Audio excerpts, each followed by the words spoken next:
When it comes to knowing what a performance car is going to be like to live with, both good and bad, there is no substitute to talking to someone who's actually done it. So with that in mind, I want to turn my attention to the Evo that I had last year, an Evo 7 in particular, which of course you'll see in this video, and it's a car which I've already reviewed here on the channel in Beards and Cars, but in this video I want to give you a different angle, a different perspective. The 4 best and the 4 worst things from my time of owning the car, and then you can use that as an informed decision on whether or not it seems to be the right car for you. And I will say, unlike most of the other cars that I've owned, almost all of them in fact, this is a car which 99% of people will purchase with every intention of modifying it. So if you do plan on doing that, modifying it to some 500, 600, 700 horsepower level, using it for competition or rally, or exclusively using it as some kind of track day toy, then much of what I say probably won't matter as much to you anyway. This is more so for people who either plan to have it as a daily driver, in some cases, or, as in my case, have it as a toy. A second car for a bit of fun. So in my case I had a Golf R32 as my daily, and then the Evo 7 for something a bit different. Ultimately it wasn't for me, didn't suit my vibe. It's one of those cars that you've got to really push hard to get the best out of it. So although I'm glad I owned it, it just didn't really suit me. With that in mind though, these are the 4 best and the 4 worst things from my time with an Evo 7. First off then, in the positives, and we're going to jump back and forth between good and bad, this is one which should not be discounted, and it's an easy one to take for granted, and that is the respect factor, the cool factor. Just putting happiness into other people by seeing this car around. There's something about seeing a cool car on the road that makes people from 7 to 70 just look at it, think it's cool, have a grin on their face, give you the thumbs up, and an Evo is a prime example of that. Whether you grew up playing Gran Turismo, watching Fast and Furious, playing Need for Speed, or just enjoying cars in general, an Evo immediately catches your eye, because at least in the UK, you don't see that many of them around. To jump over to the first negative though, this one is fairly obvious. It's one that you've definitely heard before if you've done any kind of research on the Evo, and this applies not only to a 7, but to pretty much any other example, maybe not so much the 10, but probably everything before that, the fuel. Now, when I say that the fuel is bad, it does depend on how you tune it and how you drive it, of course. But the problem that I found with the Evo wasn't so much that the fuel was just bad, which it is. It's more that the fuel tank is tiny on this car. In fact, as I mentioned, I had it at the same time as a Golf, and even the Golf R32's tank is 2 gallons bigger. At about 12 gallons, my Evo only had about a 10-gallon tank. Somehow that 2-litre 270 horsepower engine could quite easily dip below 20 to the gallon, in fact as low as 17 sometimes, and I wasn't even driving it in a crazy way. So that alone you might be okay with. The problem is that on top of that the tank is tiny. So you're in the petrol station every 5 minutes. For some people you might not care, but for me it ended up being quite annoying. So definitely one of the biggest negatives, and definitely one of the most reoccurring negatives as well, because it's that constant thing where you're seeing this fuel gauge just drop like a stone. To go back to the positives though, the next one is again super obvious, but I definitely have to point it out because it's absolutely true: the cornering. Not just handling, but I'm talking grip, I'm talking steering, and more than all else, I'm talking confidence. When you push an Evo hard, it is incredibly rewarding. Completely neutral, completely planted, feels like a rally car for the road because it's exactly what it is, and it is phenomenal. The problem is though, and I've mentioned this to other people, the Evo is kind of like talking to someone at a party who is an Olympic tier diver. But that's it. There is nothing else to their personality. So you talk about their accomplishments, their achievements, and what they're good at for 5 minutes, and now they've got nothing else to talk about. That's really what living with an Evo feels like. And in many ways, I would say that you can experience everything that's great about an Evo in a 20-minute drive. You actually don't need to own one to get the best out of it. In fact, owning one is a good way to start to see the things that aren't so good about the Evo. But that's by the by, and it still goes without saying that the cornering is absolutely incredible. I think for many people the cornering is probably the number one best thing about the car. To go back to the negatives though, and I kind of mentioned a bit of the negative in there as well, but to go more negative in a specific way, the ride. Now the ride is a weird one, because I've heard people really criticise the Evo for this, saying, oh, it feels like it rides on bricks. You know, again, compared to the Subaru, it's more uncomfortable. That may well be, as I said, I don't know. For me, it's a weird one though, because I never found it to be uncomfortable. I just don't find it to be comfortable either. And I know that's not very helpful to say, but it's really hard to describe. At least for me, the Evo VII, and mine was a GTA as well, which has the Porsche Tiptronic gearbox, it's one of the rarest versions they made.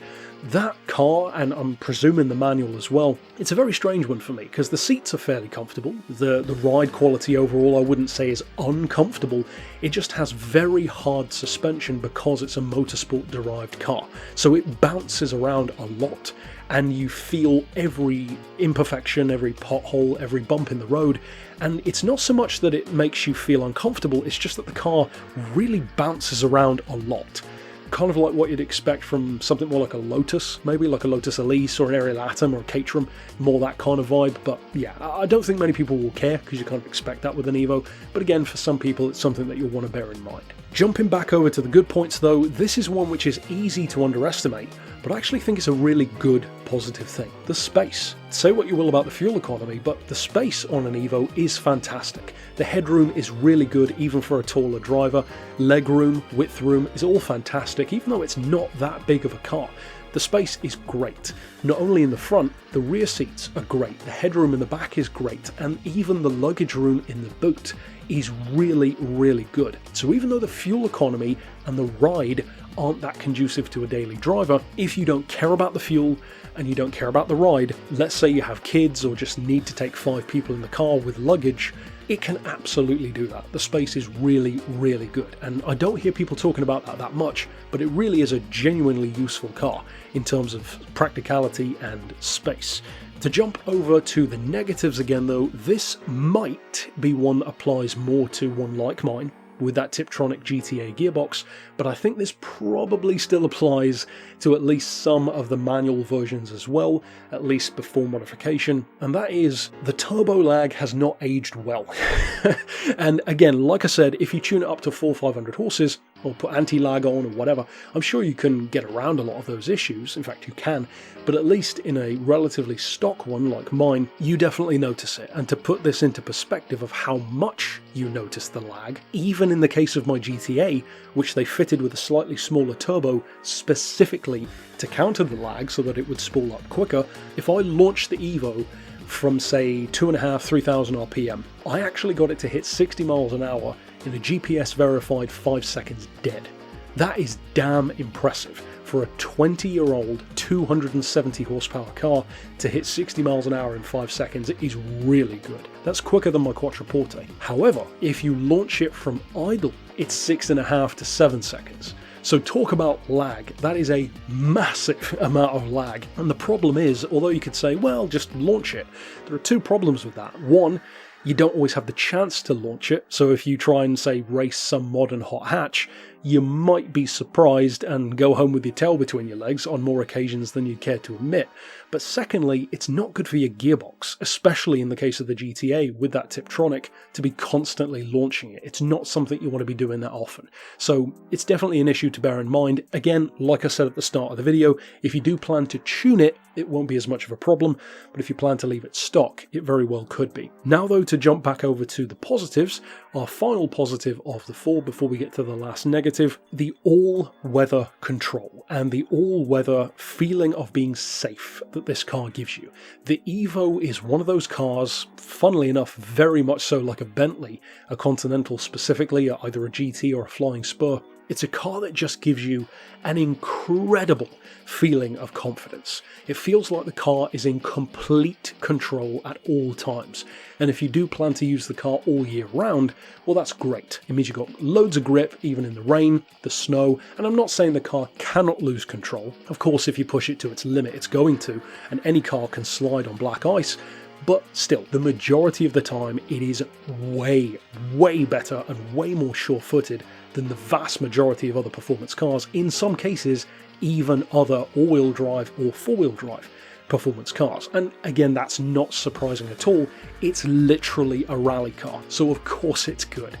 The last negative though is another one which some people won't view as that important, but I want to mention it anyway because it's one of those smaller things that you notice more after owning it for a time rather than just driving one for 20-30 minutes.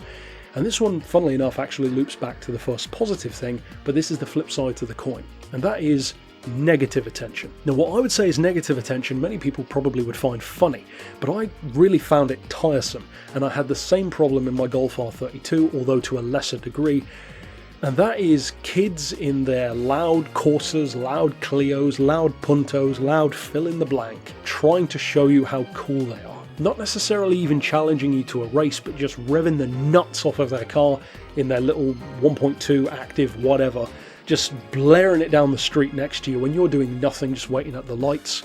I get what they're doing, I know why they're doing it, I know I should take it as a compliment, and many people probably would or just laugh at it, but for me it got very tiresome. And it's one of the things I love as well about the Lincoln. With a straight piped 7.6 litre, nobody's trying to out-rev you. So I don't even have to think about that anymore. For me though, it is something which kind of annoyed me over time, so it's something that's worth mentioning. This is a car which needs to be pushed hard. It falls into exactly the same category as a Honda Type R. Might sound like an obvious thing to say, you have to push this car hard to get the best out of it. If you're not going to drive it like that, it will bore you. There is no two ways of saying it, because at normal speeds, much like a Civic Type R, there's nothing special about it. It doesn't make a nice noise, it's not particularly quick, the lag doesn't help, so you really do have to push this thing hard to justify the fuel, to justify the performance, and to feel like you're really getting your money's worth. I'm saying that that's not a negative thing because I'm well aware that not everyone drives like me. Many people do love to push their cars hard all the time, so for you, if you are that kind of person, absolutely go for it.